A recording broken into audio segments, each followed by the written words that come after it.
What's up, Clemson fans? It's time to roar. This is episode 5 of Around the Bases, and I am your host, Big Al. And as always, I have my co-host with me tonight, Corey Welsh. Corey, what's going on, man? Number 5, Alan. 5 straight weeks we've been on here. So I tell you, we got a streak going. Okay, that's right. That's right. We have a streak. Yeah. You hold on to what you can hold on to, because let's be honest, there's not a lot to hold on to right now with Clemson baseball. It does not look good. Okay. As a huge fan of Clemson baseball myself, this has been a very tough year. I feel like I can't even remember the season where Clemson was supposed to, be a dark horse national title contender, and then they get, slapped in the face by Alabama in game 1. It was just completely brutal, and that season did not go as expected. This is feeling the same way so far. It's been tough, and obviously this weekend didn't help things, getting swept by UNC on the road. It really hurt me in particular because I had my girls watching a lot of these games with me. We're at the house right now, and they were watching their first real baseball where they got to sit down, and I'm trying to tell them things and how things are working. And they're all excited because Clemson jumps out to these leads, that they did in a couple of games. Clemson's winning. Yes, they are. And then, 10 seconds later, they're down by 3 or something like that. They're like, oh, Clemson's not winning anymore. But they scored first. I'm like, girls, I hate to tell you this. It doesn't matter that they scored first. All that matters is the runs in the end. And that did not go in Clemson's favor. So we'll recap a little of that, kind of what we saw over the weekend. And then we'll kind of, get a little bit of a preview for this coming week. But Clemson lost Game 1, they lost 8-3. Game 2, they lost 5-4. And Game 3, they lost 5-3. So just not a lot really going for them this weekend. Corey, if you don't mind, tell us a few of the things you saw from this weekend, or from that you were able to glean from the stats. I know you weren't able to watch the whole thing. You had some work to do this weekend, and we'll forgive you for that. But if you could tell us a little bit about your thoughts from the weekend. Yeah, just kind of looking over, the stats. Like, I feel like right now you're a glass half empty guy, understandably so. So yeah. I'm going to take the glass half full approach. At the end of the day, though, a sweep is a sweep. Like, you can't deny that. There's nobody associated with Clemson baseball that would be pleased with that result. But, again, a couple of things that kind of stood out to me over the weekend is, the first thing, talk about the elephant in the room is the offensive production. Yep. In any of the 3 games, there wasn't a player in the lineup with, multiple hits. Over the course of the weekend, there were 4 extra base hits, 2 home runs, and 2 doubles, I believe. And there was even one game, and like I said, it was the 5-4 game. One thing that kind of stuck out to me, and maybe you could touch on this a little more, is like they drew 10 walks on top of, the 4 hits, and, North Carolina made an error. So there's 15 base runners right there and only producing 4 runs. To me, I hate to be that person that's box score watching. Like, I can't stand it, but, it's what I had to do this weekend. Sure. Just could not string the hits together. And then kind of going back into, the bullpen was lights out. I mean, one of the stats that I see over 17 innings this past weekend, and they did not allow a run. I mean, you cannot can do anything much better than that. But then on the flip side of that is the starting pitching. You give up the big inning. Like, you look at everything that they did, it was one big inning. And, from one thing, as a coach, one thing I always tell, my team is the team that scores the most in their half inning more times than not win the game. And as you saw this weekend, that was the case in all 3. Clemson had a shot into that first game. They just kind of let it get away from them, early on, and couldn't. And Clemson's not an offense right now that can scratch back in. I feel like they're a team that's got to have an approach early in the game to jump out on somebody, and then rely on that pitching to hold those guys in check. So, right. What are some things you saw? Well, first of all, you nailed the relief pitching. That's one of the good things I was hoping to save for later in the show. I probably should have told you that, because I like to end on a little bit better note. And the relief pitching was phenomenal. I mean, they did great. It's just like you said, that one big inning. Sharp has really lost his stuff, seemingly. He's lost his control a little bit. He's given up way too many runs, getting too much of the plate on 2-strike counts. There were some Clemson pitchers that were getting ahead of the count, which is something they weren't really doing as much earlier in the year, and they're getting 1-2 counts, 0-2 counts, and just grooving pitches right over the middle. And these guys are doing exactly what they're supposed to be doing and making contact, and they're falling. It's kind of difficult to watch. It really is. But they've lost their stuff for sure. Olenchuk had that one bad inning. He gave up 3 home runs in one inning. And Olenchuk has been the guy who has been consistent all year. He's given up a run or 2 most games, something like that. Nothing major. Certainly a number you can put up with, a number you like, a number you can win with.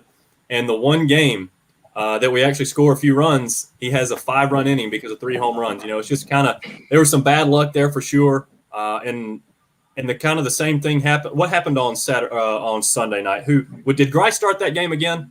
Grice started the game. Rathfield started. Rathfield started, and Anglin came in. Askew and then Anglin, right? Okay. Mm-hmm. Yep. That's right. So they, and they didn't even get out of the first inning. It was Rathfield, the one on Sunday that didn't get out of the first inning. I believe that's right. Yeah. And then Brewer, they jumped out to a lead then. Brewer hit the home run in the first. Right. 2-run homer. Yep. The bomb, yeah. And then didn't have the that's another thing. You get that lead, you got to have that shutdown inning. Didn't happen there. And again, it goes back to kind of what we talked about last week. Just that Sunday starting pitching. You got to have that guy. It's tough in college baseball on Sunday to say, "Hey, go give me 9." But right. With this staff and these guys, like if you give them, 4 or 5 good innings, there's enough arms there to piece it together. And I mean, ask you that's another positive note. It's good to see him back on the mound. Like that's a guy that's a potential starter. Kind of moving forward. So yeah, that was an interesting note to touch on. I did want to mention that really quick because I think you were watching when he was pitching and got taken out. I was very shocked to see that he came out there. He had just made the perfect pitch, got the perfect double play ball. It was just completely booted by Parker, I believe it was at shortstop, that would have ended the inning. It was a tailor-made double play. They blew it, and he got taken out. And he didn't look happy about it to me, nor should he have been. I'm just kind of curious as to why he was taken out. Was he on a pitch count? Is there anything there, or could you tell anything, or am I just crazy here? No, I mean, I think it is a little bit of that. I think it is the pitch count situation where you're talking about. Maybe they didn't tell him before the game that's what it was, which I doubt is the case. Like I'm sure that he knew he was at that limit, and that's probably why he was frustrated. Okay. And I'm going just off pure guesses of like, hey, I mean, can't take me. Like, allow me to finish my inning. On the flip side of that, they brought in Anglin after that, who, yes, he's got strikeout stuff. So it could have been a managerial move where you're going to bring in a guy who Askew has good stuff, but he kind of, dabs in and out of the zone where, most of the time you bring Anglin in, like it's over. He's going to record a punch out or something like that. So it worked out, but it was really good to see a kid like that who was frustrated. Didn't show up as coach, but you could tell that there was some frustration. It's just from a competitive standpoint. Absolutely, which is a good thing, I believe. And Anglin, the stuff we were talking about, Mac Anglin coming in, he had a great game. He had an awesome game. And Rathfield has looked good at times. The thing is, they have the stuff. It's the consistency and the location that they sometimes have trouble with. They've got to hone in those pitches. They've got to be a little more consistent around the plate because they've got good stuff. I'm telling you, I believe in these kids, and I think they can get there. It's just it's frustrating to watch because we just seem to have, a bad inning at the wrong time. Matt Clark had that. He's our best reliever. As we know, he was great for us these past couple of years, and he had the big inning against South Carolina, terrible inning. He got touched up for several runs, ended up being, the difference, and it's just kind of the way it's gone this year. Even, we're not making our own luck, and we're not getting any from anybody else. It's really not happening to a point where we can win a game. You mentioned the walks. We had 10 runs all weekend. All right, we scored 10 runs the whole weekend. 5 of those runs were scored by pitching mistakes, whether it was a hit by pitch, whether it was a walk, whether it was a wild pitch. 5 of them, 4 of them in one game. Wow. We didn't score 1 run in game 2 off of a hit. We had a wild pitch that Grice scored on, and then we had 3 either walks or hit by pitches in one inning with the bases loaded that scored runners. That's flat out unacceptable. That is pitiful when it comes to offense. We are not getting the clutch hit, which is something we've spoken about as well. They're just not able to do it. I'm not sure if it's a head thing, if it's a young thing. A lot of people want to point to how young this team is, and that's a fair thing to look at and consider. One thing that you mentioned that I thought was a good point, and I fully agree with you, is you think it's time to pick a lineup. Okay, Mm-hmm. Monty Lee's been searching through this whole season, trying to find what pieces fit, who can get hot, who looks good at the plate, and it's not working. There's no way to get consistency. These guys aren't getting consistent enough at bats. I think it's whether you go young or whether you go with a veteran. I don't really care. I think you've got to pick a lineup and stick with it for a couple weekends at least and see what happens. What do you think? I mean, that is a good strategy. Like baseball players, even for me as a coach or even whenever I played, it's everything about a routine, knowing what you're going to do when you come to the park every day. I'm sure they're talking about that behind the scenes of what their plans are and things like that. But at the same time, like it is good to know, hey, even if I fail, I don't have that guy necessarily looking over my shoulder. It's not taking away the competition, but we kind of look at like James Parker's playing shortstop. There's no question about that. Brewer's going to be at the top of the lineup every day. Grice is going to be there, but there are a bunch of interchanging parts. Kind of in the other positions and things like that. We've had enough time, and we're at game. What is this? I mean, I got the roll box pulled up. About to be game 14, I think, on Tuesday. Yeah, game 14, 15, somewhere around there. You got to feel for your club, and it goes back. We had the injuries. Now Meredith's back in. He's been in there for 2 full weeks. I thought it was good to see that he struggled this weekend, but they left him at the top of the lineup. Like that's a veteran guy that you can trust. That over time he's proven that he can get it done. These other guys will get that opportunity too, but. Yeah, I mean, it's kind of like what we talked about. Like, know that you're coming to the park every day. I'm ready to roll.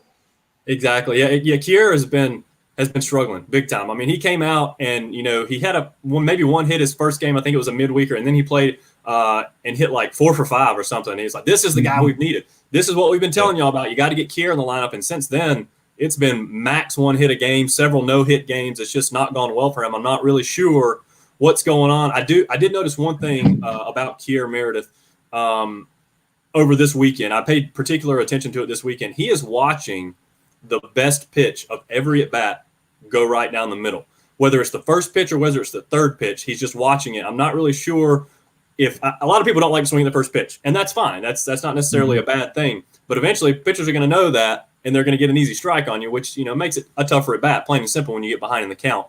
So I'm hoping he can kind of take that, self-scout a little bit, be ready to jump on that first pitch and drive it somewhere. I think that'd be a good strategy for him. I also wanted to mention something about the Saturday game. I believe it was the Saturday game. I'm not exactly sure.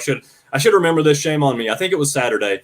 I honestly believe, with the exception of the 13-run game against Notre Dame, the Friday night game against Notre Dame, I think Saturday Clemson hit the ball better than they have hit it all season. They simply could not find a hole. I mean, these were plays, line drives, shots. I mean, the center fielder was making crazy plays. I mean, it's like they could just get to everything. Kier had one hit up the middle right to start that the second baseman kind of made a diving attempt on. I thought, it was going to be an easy base hit. Several shots to center field, but they were really putting the bat on the ball, which is something we begged for all year, and they did it. They just weren't rewarded for it, and that's really tough as a hitter. That can certainly get in your head when you're doing that well and doing your job. It's just not falling, and that's just baseball. What that is, it's tough when we've been wanting to see it and we finally see it, and we still get we still bring home the L. But it's just rare that it happens that many times in one game.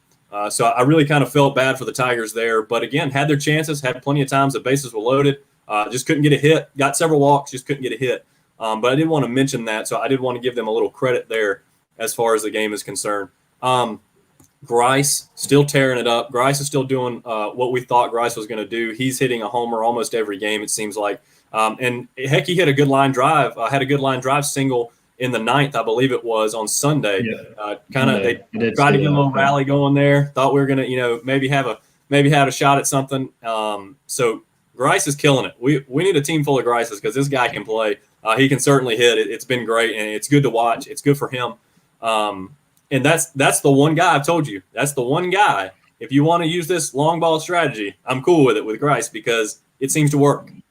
He's hitting him out of the park, and you've got to hit one out of every few out of the park if you're going to use that, and he's doing a good job. So kudos to him. Hopefully we'll see a lot more of that from him I'll tell you this. I didn't have a lot of issues. I've been a critic of Monty Lee's in the way he likes to coach the games and the opportunities he doesn't take or the moves he makes in game. Thought he coached a pretty good game. I mean, there's a couple things I might change here and there. I don't think he missed a lot of bunting opportunities this weekend. I just don't think the opportunities presented themselves very much. And I think they tried to do it once, and Tio couldn't get it down. Teodosio has proven not to be a good bunter. For all the great work he does in the field, bunting is something he's got to work on, especially at the bottom of the lineup when he needs to move a runner over or runners over. He's got to be able to get it down, plain and simple. And I think that's the only one that we really tried in kind of a sacrifice type situation this weekend. So it wasn't in-game strategy to me this weekend. I just think it was Tigers couldn't get hits. So that was a tough weekend for us there. The last thing I wanted to mention before we kind of turn the page over from UNC and look on for tomorrow and this weekend is this is something I have debated whether I was going to talk about or not. So I want to talk about Brewer and his at-bat in the Sunday game. First inning, Kier, I guess it's Kier, in front of him, gets on, and then Brewer blasts one over right field. Okay, over the right field. It was a complete no-doubter, home run. And he did the little kind of bat drop, bat flip, stares at it for a second type thing. And I'm just sitting there, Brewer, stop. You're 5-8. Okay, you don't do that 5-8, especially a team that has already won 2 in their home park. You don't want to give them any extra motivation to complete the sweep. And what happens? The bottom of the first, they explode for 5 runs on you. Okay, Brewer, been one of our best players this year. I do not want to act like this is Alan's talking bad about Brewer because he's been amazing. He's hit the ball incredibly well. He actually deserved several more hits this weekend than he got because he was one of those guys that was really teeing off on the ball, and it just wasn't dropping. And he's done good work in the field for the most part. He's misplayed a couple off the bounce type thing, getting it out of his glove type deals. But if we had a team full of Brewers right now, I wouldn't be mad about it because he's done a great job and he's got the bat that we really need there near the top of the lineup. I was disappointed to see that. Again, if you're at home and the series is over, kind of thing, you just hit a walk off to win. Okay, I guess you can do that and get away with it. That was not the time for that. I was not happy that happened. And of course, like I said, UNC responded like they should. They should have been mad about it. And they got 5 runs in the very next inning, so that was tough. Tough to see. But I did want to mention that. I don't know if you have any thoughts on any of that, but you're welcome to get in if you do. Well, I mean, I was a pitcher. I feel like right then you poked the bear. Right. I mean, I totally agree. You got dropped those last 2. Now, if you're at home, that's a good way to kind of, maybe excite the crowd and things like that. But, I'm not opposed to, some people don't like the celebrations at all and things like that. I'm not opposed to it, and I'm saying that as a pitcher. I mean, if I give up a cookie, then it needs to go. Just show it up. I mean, celebrate with your teammates too. But he didn't need to necessarily stand there and watch that. I'm confident. The catcher for UNC is a former player of mine, and I kind of chuckled when I was watching that. I'm pretty sure he had some things to say to him while he was standing there too. But you just got to have a feel for those situations. I mean, he got all of it. It is what it is. Let's say he hits that blast and they score 8 right there at the top of the first. You and I just say, "Oh, that was a bomb." But but on the flip side of that, you score those 2, then you give up a 5 spot, and it's kind of like what I said. You just poked the bear. So right. Not a good idea when you're struggling. When you're struggling like Clemson is, again, these teams don't need any extra motivation. But look, we're gonna turn the page here because you've got a little inside info on Ricky Williams, who's going to get the start tomorrow night against Georgia State, freshman. So tell us kind of what you know about him and what we should expect to see. Yeah, I'm excited to see Ricky throw. I didn't even get a chance to see him his senior year in high school. He was one of the top 5 arms coming out of the state of South Carolina. Sorry, my son. So top 5 arm coming out of the state of South Carolina, has a ton of experience. I remember first time I saw him he was a freshman in the state championship series for River Bluff High School, which is right outside of Lexington. I don't know where his velo is right now, but kind of basing off what I remember in the past, I mean, he'll be an upper 80s, may touch a 90, but has excellent command of three pitches, a true starter type. I'm excited to see what he'll do. I mean, I know for a fact he won't be shaken in the moment or anything like that. And I think it's a good move by Coach C and Coach Lee as well because, you know, they've been running these same arms out here. This is a guy that the fans haven't seen.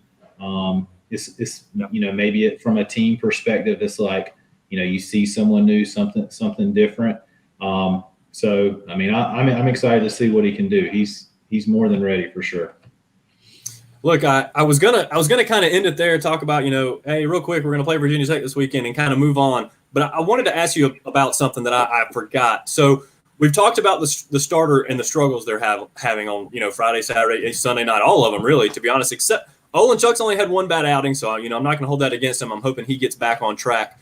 But do you see, with the success of the bullpen, the Matt Clarks, the Pandias of the world, you know, the Anglins of the world, do we see some of those starters potentially move into Friday night, Saturday night, relievers move into starters' role?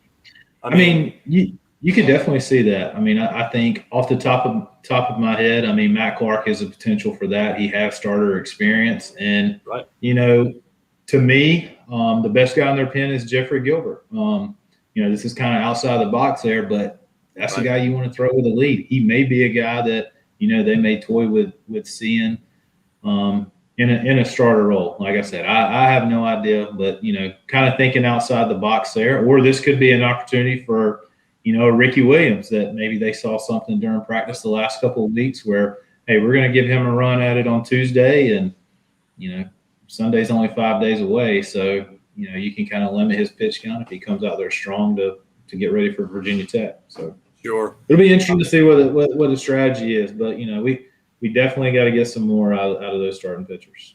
Yeah, no doubt. And before we head out here, you did want to mention something about Georgia State, correct, for tomorrow, about about their record and what Clemson should expect. Yeah, the good news is Georgia State's rolling in here with a 4-13 record. So I was like, when I first saw that at the top, I was like, okay, you know, that's definitely a good kickstart. I mean, Division I program, they obviously have talent, but then I started looking at the schedule, and there's no question these guys have played the toughest schedule in the country up to this point. So I'm going to they played 4 with number 14 West Virginia. They played top 10 Georgia, arguably the best team in the country. They played 4 with Vanderbilt. They beat Georgia Tech, who's a top 10 team, 10-1. They were swept by Tennessee, top 20 team. Lost to Florida 5-1, and most recently got swept by Kentucky. Though they're not ranked, still a very good program. So they're coming in here, you know, on a 7-game losing streak. But, you know, it's not anything where, you know, you look at that record and you're like, okay, well, you can get back on track. It's still baseball. I mean, I covered games this weekend where, you know, this is just at the high school level, but there was a team that, you know, they were better at all 9 positions on the field, and they were down 2-0 in the 7th inning. So it's a messed up game sometimes. Without a doubt. I'm hoping it gets less messed up for the Tigers as the season goes on. Yeah, hoping some of these pitchers find their groove, hoping some of these freshmen get going. It's going to be good to see, I hope. You know, we had some high hopes for this team to begin with, so I'd like to see them kind of turn it around, at least be playing a better brand of baseball, no doubt about it. But look, we got a bunch of guys in the comments always talking about softball. They want us to do softball. I would love to, guys. If I did softball, what I'd have to do is box score it because I don't have time to watch softball and baseball. I barely have time to watch baseball. As a matter of fact, it gets me in trouble sometimes. So I don't know if softball is necessarily in the cards. So maybe those that are crying for softball should be putting on a show themselves. I know a good person that can get them online, okay? Because I'd watch it. Without a doubt, I would watch it. But we want to thank everybody for joining us today. I want to kind of run through. I saw Mark Childress get in. I don't know if they're still here, but I appreciate Mark Childress getting here, Clemson royalty. Bill Lanham, of course, Four Paws, Wild Bill. He's always in here with us. John Hanson in here as well. And let's see, I saw a couple others get in on Facebook. Some of them aren't popping up here on StreamYard, but I see my sister, Terrence Oglesby, got in with us tonight. I caught his Faction show talking Clemson basketball, which is awesome as always. So definitely check out T.O.'s podcast there as well, and his live show on Facebook. Mark Bryant, Paul O'Leary. Let's see who else. My wife was on here with us as well. John Chansey in here. Corey, you see anybody else that I missed? I don't. I'm kind of disappointed. I don't even see my own wife's name on there, so I'm gonna have to work on that. Oh god, it's really great when you see your wife join in on the end of a show. I've had that happen before, but Maribeth's pretty good about getting on and supporting us, so we certainly appreciate that. But look, Tigers play Virginia Tech this weekend, a ranked team coming at home. Hey, if you're going to turn around a season, now's the time. Beat a ranked team at home. It's going to be. I'm hoping it's going to be good to watch as I go into every series. I think we're going to win the series just because I'm a glutton for punishment at times, okay? And that's okay. I just love Tiger baseball, and I want them to turn it around so bad that I'm going to will it into existence. I don't know how yet, but it's going to happen. But, hey, for now, we appreciate everybody joining us. Comments, like the show, share the show. Make sure you tell everybody about it so we can talk Tiger baseball, especially when they get back to their winning ways. But for now, make sure you join us next time as we slide into home.